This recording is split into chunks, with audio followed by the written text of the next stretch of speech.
Hi hello ನಮಸ್ಕಾರ ಸ್ನೇಹಿತರೆ, ಮಸ್ತ್ ಕನ್ನಡ ನ್ಯೂಸ್ ಯೂಟ್ಯೂಬ್ ಚಾನಲ್ಗೆ ನಿಮ್ಮೆಲ್ಲರಿಗೆ ಸ್ವಾಗತ. ಕಲರ್ಸ್ ಕನ್ನಡ ವಾಹಿನಿಯಲ್ಲಿ ಇತ್ತೀಚೆಗೆ ಆರಂಭವಾದ 100 ಜನ್ಮಕ್ಕೂ ಧಾರಾವಾಹಿಯಲ್ಲಿ ಇದೀಗ ನಾಯಕನ ಬದಲಾವಣೆ ಆಗಿದೆ. ಅಷ್ಟಕ್ಕೂ ಈ ಧಾರಾವಾಹಿಯಲ್ಲಿ ಹೊಸದಾಗಿ ಬಂದ ನಾಯಕ ಯಾರು ಎಂಬುದನ್ನು ಇಂದಿನ ವಿಡಿಯೋದಲ್ಲಿ ತೆಗೆದುಕೊಂಡು ಬರೋಣ.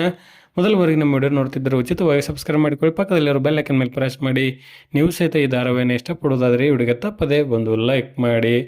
ಕಳೆದ ವರ್ಷ ಡಿಸೆಂಬರ್ 23ರಿಂದ ಆರಂಭಗೊಂಡಿದ್ದ 100 ಜನ್ಮಕ್ಕೂ ಧಾರಾವಾಹಿಯು ಪ್ರತಿದಿನ ರಾತ್ರಿ 8:30ಕ್ಕೆ ಪ್ರಸಾರವಾಗುತ್ತಿತ್ತು. ನಂತರ ಹೊಸ ಧಾರಾವಾಹಿ ಬಂದ ಕಾರಣಕ್ಕಾಗಿ ಶನಿವಾರ ಮತ್ತು ಭಾನುವಾರ ಅಷ್ಟೇ ಈ ಧಾರಾವಾಹಿ ಪ್ರಸಾರವಾಗುತ್ತಿತ್ತು. ಈ ಧಾರಾವಾಹಿಯಲ್ಲಿ ನಾಯಕರಾಗಿ ಗೀತಾ ಧಾರಾವಾಹಿ ಖ್ಯಾತಿಯ ಧನುಷ್ ಗೌಡ ಅವರು ಚಿರು ಪಾತ್ರವನ್ನು ನಿರ್ವಹಿಸಿಕೊಂಡು ಹೋಗುತ್ತಿದ್ದರು.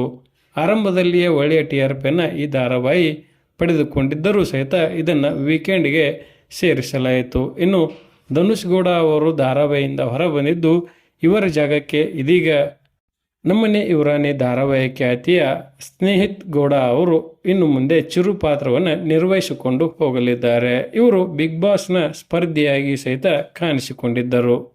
ಆದರೆ ಕೆಲವೊಂದಿಷ್ಟು ಪ್ರೇಕ್ಷಕರು ಇವರು ಚಿರು ಪಾತ್ರಕ್ಕೆ ಹೊಂದುವುದಿಲ್ಲ ಎಂದು ಹೇಳುತ್ತಿದ್ದಾರೆ. ನಟನೆ ಆರಂಭವಾದಾಗಲೇ ಇವರ ಪಾತ್ರದ ಪ್ರವೇಶದ ಬಗ್ಗೆ ತಿಳಿಯುತ್ತದೆ ಎಂದೇ ಹೇಳಬಹುದು. ಈ ಬದಲಾವಣೆ ಬಗ್ಗೆ ನಿಮ್ಮ ಅನಿಸಿಕೆ ಅಭಿಪ್ರಾಯವನ್ನು ಕಮೆಂಟ್ ಬಾಕ್ಸಲ್ಲಿ ತಿಳಿಸಿ. ಧನ್ಯವಾದಗಳು.